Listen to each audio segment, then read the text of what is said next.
그럼 먼저 인사 나누겠습니다. 주님이 함께 하십니다라고 우리 서로를 보면서 인사하겠습니다. 주님이 함께 하십니다. 아멘. 전기 시동기를 발명하여서 이 자동차 산업의 발전에 큰 기여를 한 분이 계십니다. 바로 찰스 캐더링이라는 분입니다. 오늘날의 유명한 자동차 회사인 GM에서 27년간 연구한 개발자이면서 공학자이고 그런 이바지한 큰 인물입니다. 이분은 또 1차 세계대전에 공중어뢰를 발명한 분이기도 합니다. 그가 미국에서 300개 이상의 특허를 또 가지고 있는 분이었고요. 80세가 넘는 나이에도 불구하고 끊임없는 개발 연구에 몰두한 분입니다. 그가 1958년 만 82세로 이제 생을 마감했는데요. 그 82세에 되는 그의 생일에 아버지에게 아들이 이렇게 말했습니다. 아버지 이제 그만 연구 좀 그만하고 좀 쉬세요 라고 이렇게 말했을 때 이 캐더링이 아들에게 했던 유명한 말이 있습니다. 오늘만 생각하는 사람은 흉하게 늙는다. 그래서 미래를 바라봐야 된다. 사람들은 나이가 들면서 노년을 걱정하는데 노후를 건강하고 우아하게 보내려면 다음 세 가지를 명심해야 된단다 하면서 아들에게 들려준 세 가지가 있습니다. 한번 들어보시기 바랍니다. 첫째는 영혼의 문제를 생각해야 된다. 둘째는 무슨 일에든지 참견하는 습관을 버려야 된다. 세 번째는 같은 말을 반복하거나 남을 헐뜯는 말을 삼가해야 된다라고 말했습니다. 오래 사는 비결이라는 거죠, 결국에는. 그런데 어쩌면 이 이야기가 어떤 역사 속에서 머나먼 누군가의 이야기, 머나먼 땅에 있는 누군가의 이야기가 아니라 어쩌면 지금 오늘을 살아가는 우리의 삶에 가까이에 있는 그런 이야기가 아닌가라는 생각을 들게 됩니다. 우리도 어쩌면 오늘을 살아가고 있는 이 순간에도 나 자신과 주변 사람에게 어떻게 대하고 주변에서 일어나는 일들에 대하여서 어떤 태도를 보이는가를 살펴볼 수 있기 때문입니다. 이제 성경의 역사 속으로 들어가고자 합니다. 오늘 본문의 말씀인 칠병이어 사건은 오병이어하고는 분명히 다른 사건이라는 것을 우리는 보게 됩니다. 오병이어에서의 기적은 성경이 기록하기를 남자만 5,000명이었고 12바구니를 남겼다라고 증언하고 있고, 오늘 칠병이어의 기적은 남자만 4,000명이고 7광주리를 이제 남겼다라고 말씀하고 있습니다. 이 두 가지의 사건의 차이점을 살펴보면 오병이어는 어린아이가 가지고 있던 도시락과 같은 그 작은 떡 5개하고 물고기 2마리에서 시작된 것이죠. 그런데 칠병이어는 누구의 것으로부터 시작되었느냐? 바로 제자들이 가지고 있던 떡에서부터 이 기적이 출발했다라는 점입니다. 그런데 이 두 가지 기적에서 또 하나의 차이점은 음식에 남겨진 양에서도 큰 차이가 있는데, 오병이어의 기적은 12바구니, 그리고 칠병이어는 7광주리. 숫자로 보면 오병이어가 뭔가 더 많은 것처럼 보이는데, 이 바구니라고 말하고 있는 것은 유대인들이 보통 사용하는 휴대용의 아주 작은 바구니를 말하는 겁니다. 그리고 칠병이어의 기적은 7광주리라고 되어 있는데, 이 광주리는 어느 정도의 크기냐? 성인 남자가 들어갈 수 있을 정도의 큰 주머니와 같은 바구니를 의미합니다. 양에서도 차이가 분명히 있다라는 겁니다. 우리가 오늘 이 칠병이어의 사건의 현장을 좀 더 재현해 보면, 예수님께서 갈릴리 북쪽 지역에서 이제 사역을 하시고 돌아오셨습니다. 예수님께서 돌아오셨다는 소문이 돌자마자 수많은 사람들이 또 예수님 주변으로 몰려들었다라는 겁니다. 이미 주님에 대한 소문이 퍼지고 주님으로부터 일어나는 기적에 대한 많은 이야기들을 사람들이 듣고 있었기 때문이죠. 그래서 그들은 예수님이 전하시는 말씀을 듣기도 하고 또 예수님이 행하시는 기적을 맛보고 경험하고자 예수님에게로 찾아왔습니다. 저마다의 큰 기대로 주님 앞에 나온 사람들에게 주님은 은혜를 베푸셨다라는 겁니다. 그리고 이제 시간이 제법 많이 흘러서 이제는 그들이 집으로 돌아가야 될 상황이라는 것이죠. 주님은 제자들에게 말씀하셨습니다. 우리 본문 2절 말씀을 함께 읽겠습니다. 내가 무리를 불쌍히 여기노라. 그들이 나와 함께 있은지 이미 사흘이 지났으나 먹을 것이 없도다. 당시의 상황을 그대로 보여주고 있습니다. 그들이 아무런 준비 없이 주님께로 나왔다가 예수님과 함께한 지 며칠이 지났다? 사흘이 지났다라는 겁니다. 이것을 또 가만히 생각해 보면 이 유대인들의 삶의 현실을 우리는 또한 발견하게 됩니다. 이 공간복음에서 특별히 예수님께서 무리를 보고 불쌍히 여기셨다라는 표현을 12번 사용하셨음을 이제 발견하게 됩니다. 이 불쌍히 여긴다라는 말은 이 원어적인 의미로만 본다면 우리가 한글 성경에서는 단순히 불쌍히 여긴다라는 의미지만 원어로서는 어떤 감정만 말하는 것이 아니라 어려움에 처한 어떤 상대방을 보면서 온 마음으로 뭔가 애틋한 그런 감정이 일어나고 정말로 도와주고자 하는 그런 마음이 담긴 표현이라는 겁니다. 주님이 불쌍히 여기셨던 것은 무엇입니까?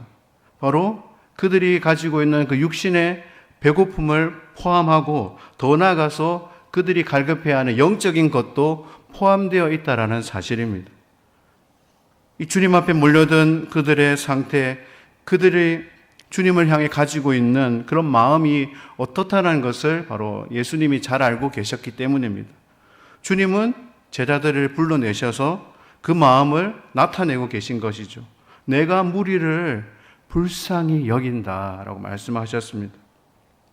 많은 사람들이 예수님께로 몰려왔고 떠날 생각을 하지 않았다라는 겁니다. 식사도 제대로 하지 못하고 사흘이라는 시간이 흘렀다라는 겁니다. 이 사흘이라는 시간을 우리가 충분히 생각해 보아야 하는 것입니다. 처음 주님께로 왔을 때 당시에 저마다 조금이라도 음식을 싸온 사람들이 있었겠죠. 그리고 그렇지 못한 사람도 존재했다라는 겁니다. 이 당시 배경이 되는 팔레스타인 지역은 낮에는 덥지만 반대로 밤에는 굉장히 춥습니다. 이 사흘이라는 시간들 그들은 추위도 견뎌내야 되고 배고픔도 참아내야 했습니다. 그런데 그들이 그런 추위와 배고픔을 참아내면서까지 누구와 함께 있는 것이 예수님과 함께 있는 것이 너무나 좋았다라는 것을 우리는 발견하게 됩니다.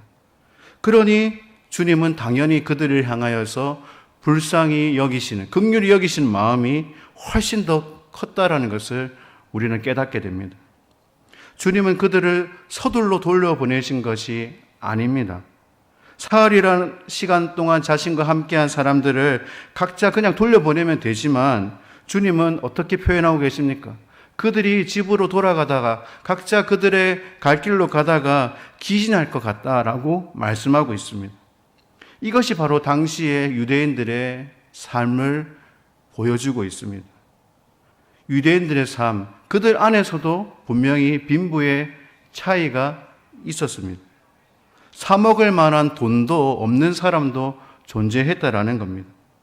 주님이 기진할 것 같다고 말씀하시는 것도 결국 그들의 당시의 삶의 형편으로 인하여서 사 먹을 만한 돈도 없는 사람이 반드시 있었다라는 거죠. 어쩌면 영양실조의 상태처럼 있었는데 더군다나 그들이 사흘간의 그 광야에서 보낸 시간들은 육신을 그만큼 쇠약하게 만든 그런 상황이었다라는 겁니다. 안 그래도 몸이 안 좋은데 밖에서 사흘을 지냈으니 더욱더 육신이 약해져 있다라는 것이죠. 주님은 제자들에게 그 사람들에게 먹을 것이 필요하다는 의미에서 말씀하셨습니다. 제자들은 주님의 이 말씀에 이 오병이어의 기적에서 처음과 같은 조금은 부정적인 대답을 주님께 내놓습니다. 이것이 광야임을 강조하면서 먹을 것을 구할 만한 곳도 없다라고 대답을 합니다. 우리 4절 말씀을 함께 읽겠습니다. 제자들이 대답하되 이 광야 어디서 떡을 얻어 이 사람들로 배부르게 할 수 있으리까. 예수님께서 원하신 것은 제자들에게, 배고픈 무리들에게 먹을 것을 줘야 된다는 것이죠. 그런데 이 말씀은 불과 예수님께서 베푸셨던 그 오병이의 기적을 기억해야 되는 것을 깨닫게 됩니다. 오병이의 기적에 주님이 행하신 그 능력을 제자들이 까마득하게 잊어버린 채 그들은 여전히 현실의 상황만을 두고 주님께 반문하듯이 말하고 있습니다. 그들의 대답과 같은 이 반문은 주님, 이렇게 많은 사람들이 먹을 만한 먹을거리를 구할 만한 곳도 없습니다. 또 그럴 만한 능력을 가진 사람은 없습니다라고 대답하는 것과 같습니다. 다시 말해 그들이 먹어야 될 양만을 단순하게 말하는 것이 아니라 파는 곳도 없다라는 거죠. 그런데 이 제자들의 대답에 원어적인 의미는 그 대답 속에 누구까지 포함하고 있느냐? 바로 예수님까지도 포함하고 있다라는 겁니다. 아무도, 이 자리에 있는 그 누구도 그럴 만한 능력을 가진 사람은 없다라는 대답 속에는 누구도 끌어들이고 있다? 예수님도 끌어들이고 있다라는 것을 보게 됩니다. 어쩌면 우리의 모습도 마찬가지입니다. 우리가 지난날 주님이 우리에게 베풀어 주셨던 그 크신 은혜가 분명히 있습니다. 그 은혜를 우리가 경험했음에도 불구하고 여전히 우리는 또다시 현실에 놓인 상황을 두고 주님을 온전히 바라보지 못하는 그런 모습이 우리에게도 존재한다는 사실입니다. 주님은 그런 제자들의 모습을 책망하지 않으시고 현재 너희에게 떡이 몇 개 있느냐라고 물으셨습니다. 주님의 물음에 세려볼 것도 없이 어떻게 대답합니까? 떡이 7개입니다 라고 말했습니다. 떡이 몇 개 있느냐라고 주님이 물으셨던 그 의미가 여러분 무엇일까요? 주님이 떡이 몇 개 있느냐 물은 것은 숫자를 원하는 것이 아니라는 겁니다. 제자들의 그 대답에 바로 주님이 바로 그 문제를 해결할 수 있는 능력을 가지신 분임을 기억하고 깨달아라는 겁니다. 오병이어의 그 기적을 다시 한번 기억해 보라는 말씀과 같습니다. 지난번 주님이 베풀어주셨던 그 오병이어의 기적을 너희가 벌써 잊었느냐라고 말씀하는 것과 같습니다. 너희가 적은 떡이라도 가지고 있지 않느냐, 그것을 나에게 주면 되지 않느냐라고 말씀하는 것과 같습니다. 그래서 우리가 이 장면을 새롭게 연출해 보면 사실은 이렇게 대하는 것이죠. 예수님이 제자들에게 사흘이 지났는데 이들에게 먹을 것이 없구나라는 말씀이 떨어지자마자 어떻게 해야 됐을까요? 주님, 여기에 떡이 7개 있습니다. 아시지요? 제가 말한 이 의미를 아시겠습니까? 주님, 떡이 7개 있습니다. 어떻게 해야 될지 주님 아시지요? 하는 그런 믿음을 제자들이 보여야 했다라는 사실입니다. 그들이 가지고 있는 떡을 드림으로 주님이 일으키실 그 기적을 다시 한번 바라봐야 했다라는 겁니다. 여기에 바로 중요한 삶의 진리가 있습니다. 우리가 살아가는 우리의 삶에는 반드시 주님만이 해결해 주시는 그 능력이 존재한다라는 겁니다. 주님이 주시는 그 은혜, 그 능력은 세상의 그 어떤 것으로도 누릴 수 없다라는 겁니다. 그렇다면 과연 우리는 그것을 경험하고 있는 삶을 살아가고 있느냐라고 묻지 않을 수가 없습니다. 지금은 우리가 너무나 풍족한 시대를 살아가고 있습니다. 이 풍족함 속에서도 우리가 현실에 요구하는 것은 무엇입니까? 우리의 삶 속에 더 채워지기를 바란다라는 겁니다. 그런데 그것이 주님에 대한 은혜의 사모함이 아니라 외적인 세상의 어떤 더 풍요함이 우리의 삶 속에 채워지기를 바란다라는 사실입니다. 하나님의 은혜로 내 삶을 체험받고자 그렇게 애쓰는 것보다 오히려 현실에 더 필요한 것들을 많이 가지고 있음에도 불구하고 여전히 더 많은 것을 채우려고 한다라는 사실입니다. 주님은 우리가 무엇이 있어야 되는지를 잘 알고 계시는 분이십니다. 주님의 크신 능력을 우리는 알면서도 여전히 현실에 갇혀서 주님께 간구하고 있지 않기 때문에 체험받지 못하는 것이 존재한다는 것을 우리는 깨달아야 합니다. 이것은 단지 어떤 현실의 필요만을 말씀하는 것이 아니라는 겁니다. 이제는 우리가 우리에게 있는 것, 이것이 현실에는 전혀 도움이 되지 않을 것, 바로 그것을 주님께 드릴 수 있어야 되는 것입니다. 우리가 여기기에는 이것이 아무런 도움이 되지 않을 것 같이 보인다 할지라도 그것을 주님께 드릴 때 바로 주님이 행하시는 능력의 도구가 될 수 있다는 사실입니다. 우리는 참으로 현실을 더 많이 생각합니다. 현실에 직면한 문제에 대해서만 생각하게 됩니다. 이 현실의 문제에 대하여서 주님이 개입하시고 주님이 해결해 주시기는 어렵다라는 그런 판단을 은연중에 하게 된다라는 겁니다. 예수님께서 오병이어의 기적과 오늘 본문의 이 칠병이어의 기적을 행하신 것은 분명한 것은 그들의 현실의 필요, 그들의 배고픔을 해결해 주시고자 했다라는 사실입니다. 현실의 필요가 우선이었다라는 겁니다. 그런데 다만 그것만을 해결해 주시기를 주님이 원하신 것이 아니라는 겁니다. 더 나아가서 그들이 이런 기적을 통하여서 이 은혜의 경험을 통하여서 예수님 안에 있는 영원한 생명, 그 생명으로부터 오는 그 풍성하게 채워지는 은혜를 사모할 것을 깨닫기 원하셨다라는 겁니다. 주님은 우리의 삶의 고통을 다 알고 계십니다. 그래서 단지 영적인 것만을, 너희가 영적인 것만을, 하나님 나라만을 사모하라고 말씀하신 것이 아니라는 겁니다. 주님은 우리의 현실의 필요도 채워주시고 도와주실 수 있는 분이십니다. 여러분 믿으시죠? 그 누구보다 우리의 형편을 주님은 잘 알고 계시다라는 사실입니다. 우리의 모든 문제와 우리의 어려움을 주님은 풀어주시고 또 회복시켜 주실 수 있는 분이라는 겁니다. 우리 6절 말씀을 함께 읽겠습니다. 예수께서 무리를 명하여 땅에 앉게 하시고 떡 7개를 가지사 축사하시고 떼어 제자들에게 주어 나누어 주게 하시니 제자들이 무리에게 나누어 주더라. 오늘 말씀에서 예수님이 축사를 하셨다라고 말씀하고 있습니다. 이 축사를 하셨다는 말 자체는 바로 주님이 감사한 마음을 하나님께 표현하셨다라는 겁니다. 식사 기도를 하신 것이, 말씀 그대로 식사 기도를 하신 것입니다. 그런데 중요한 것은 바로 이 식사 기도 이후에 기적이 일어났다라는 겁니다. 기적이 일어나고 난 후에 하나님께 감사한 것이 아니라 감사한 후에 기적이 일어났다라는 겁니다. 감사가 무엇이냐? 바로 문제가 해결되었기 때문에 하는 것이 아니라는 것을 주님의 말씀 속에서 깨닫게 됩니다. 문제 앞에서 나타나는 진정한 감사가 하나님의 능력을 가져다 준다는 것을 예수님은 알려주고 계십니다. 제자들이 떡을 나누어 주기 시작합니다. 거기에 생선 2마리도 있습니다. 이것마저도 주님은 축복하시고 그것도 나누어 주게 하셨습니다.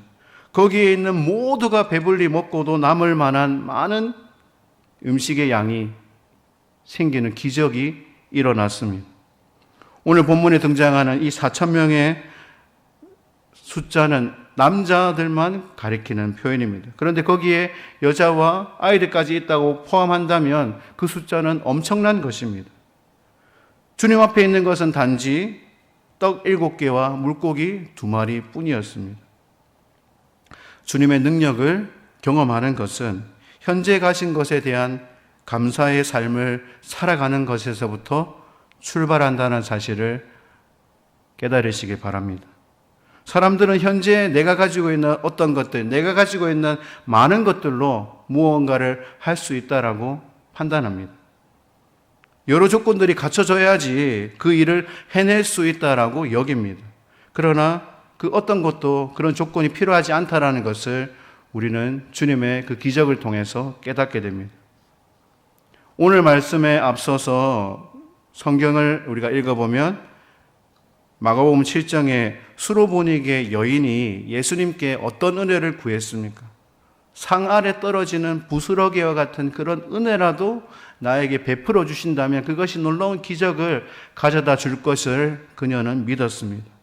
그녀는 예수님께 요구한 것이 결코 큰 것이 아니었다라는 겁니다. 그 적은 은혜를 구한 것이 결국 자신의 귀신 들린 딸아이의 치유의 기적 사건을 불러 일으켰다라는 겁니다. 주님이 요구하시는 것이 마찬가지라는 겁니다. 그리고 주님은 그 은혜를 베풀어 주시고 오늘 본문의 핵심적인 내용인 말씀이 등장합니다. 우리 9절 말씀을 함께 읽겠습니다. 사람은 4,000명이었더라. 예수께서 그들을 흩어 보내시고. 사람은 4,000명이었다. 그리고 기적이 일어난 후에 주님은 그들을 남겨두신 것이 아니라 이제 그들의 삶의 자리로 돌려보내셨다라고 말씀하고 있습니다. 기적을 베푸신 후에 그들을 삶의 자리로 돌려보내신 것입니다. 흩어보내셨다라는 이 말은 이 헬라어 원어적인 의미로는 아주 강제성을 가진 표현입니다. 강력하게 설득해서 그들을 돌려보냈다. 강한 표현으로 그들이 반드시 돌아가야 된다라고 요구하시고 결국 그 말씀 때문에 사람들이 돌아갔다라는 것을 보게 됩니다. 사람들은 예수님이 베풀어 오신 그 기적을 경험하고 돌아가지 않으려고 했기 때문에 주님은 강제로 그들을 돌려보내신 것입니다. 예수님이 베풀어 오신 이 기적을 경험하고서 그들이 어떤 반응을 보였겠습니까? 우리가 충분히 짐작할 수 있을 것입니다. 거기에 그냥 눌러 앉아서 주님과 살면 적어도 배고프지는 않겠지, 먹고 늘 이렇게 살아갈 수 있겠지, 그렇게 주저앉으려고 했다라는 겁니다. 우리는 이 말씀을 통하여서 분명히 깨닫고 우리도 보게 됩니다. 주님의 손에 들려진 것은 작은 것이었지만 주님은 그 적은 것을 가지고 큰 기적을 일으키셨습니다.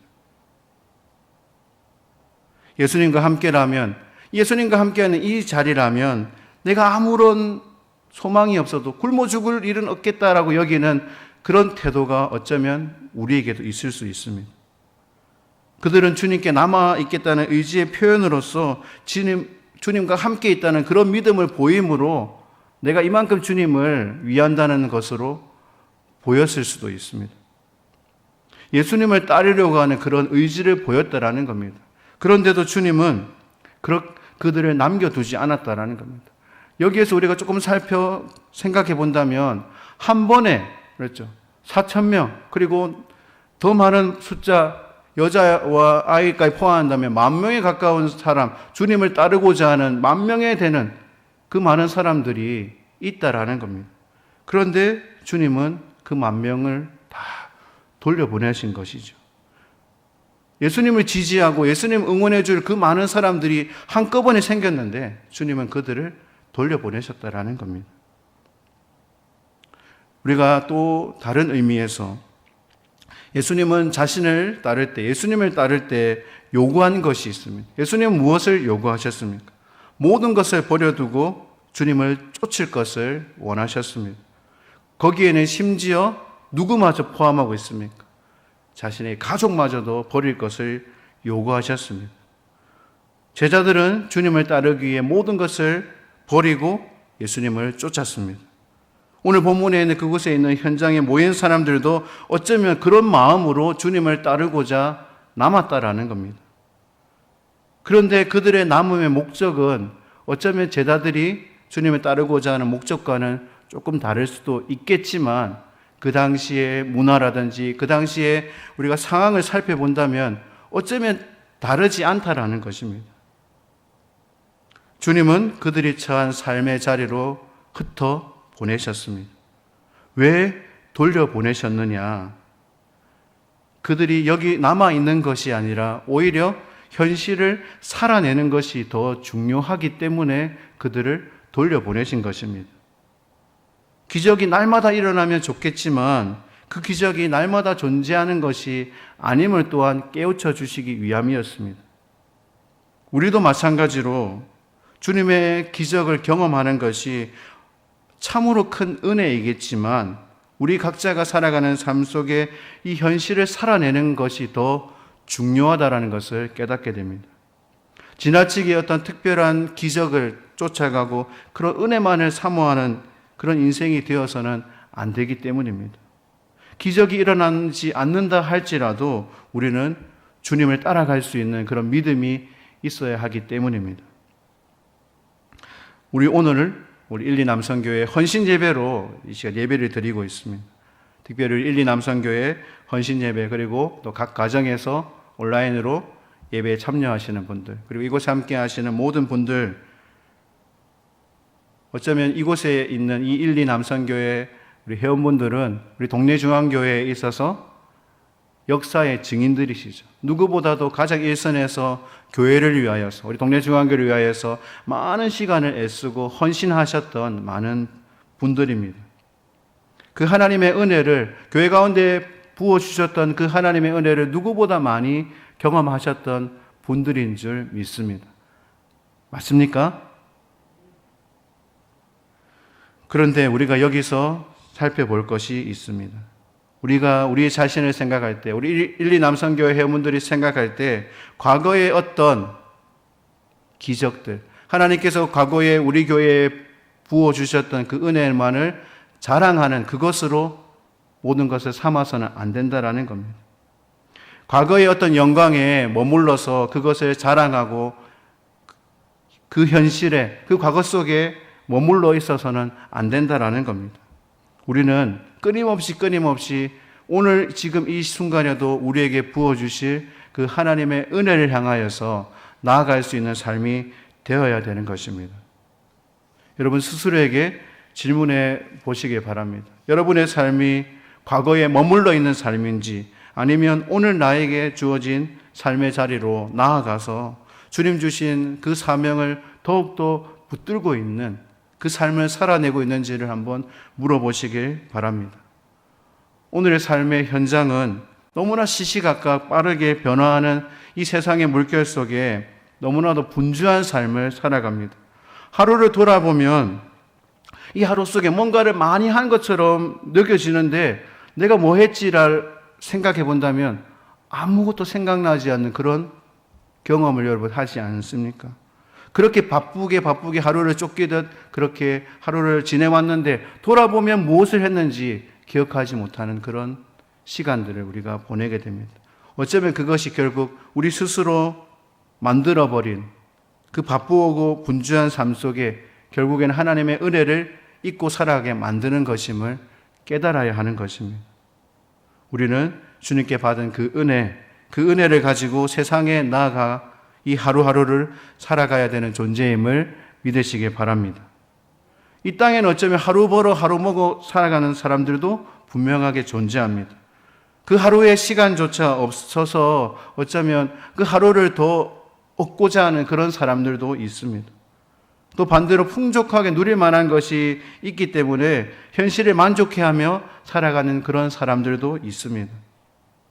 주님이 기적을 베풀어 주셨던 그 현장의 사람들도 마찬가지였습니다. 그들이 비록 현실은 이 로마라는 강대국 속에 그 지배 속에 억눌린 삶을 살아가고 있습니다. 그러나 그들 속에서도 빈부의 차이, 또 삶의 질의 차이는 분명하게 존재했다라는 겁니다. 누군가는 내일을 걱정하면서 살아가야 되는 사람들도 분명히 존재했다라는 겁니다.